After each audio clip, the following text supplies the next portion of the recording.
Mana Anvarbek kecha shunaqa bo'ldiki, telefon qildim, Instagramlar bilan bog'landik va menga pasportni jo'nating dedik, shunaqa bo'ldi. Keyin 10 minutdan keyin bilet olindi. 10 minutga bilet oldim. Bilet olindi va taklif qildik. Keldilar. Mashina mashmashasi bo'lib ketdi. Oxirgi payt sportchilar orasida biz ozgina uyalib qoldik. Shuning uchun qilgan ishimizga sabab o'sha bir ikkita boshqa davlatdagilar bizning ustimizdan kulganini ham bo'lgan videolarni ko'rdim. Ya'ni o'zbeklar bir-birining go'shtini yeyapti degan joyda bizga ozgina og'ir botdi. Shuning uchun biz shuni avtozorga telefon qildik.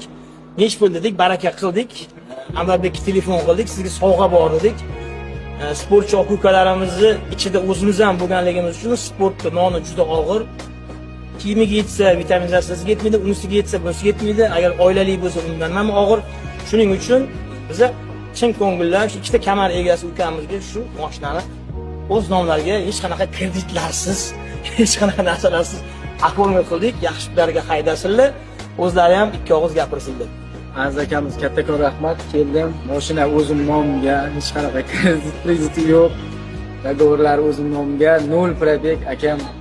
To'g'risi men birinchidan men bunaqa katta sovg'a deb o'ylamadim. Umrimda menga hech kim bunaqa katta sovg'a qilmagan ham. To'g'risi menda ancha hayajon bu hammada ham bo'ladi. Mana qo'l qo'yganlarda ham ozgina qo'llarim даже yaxshi pochirga ham o'xshamay qoldi.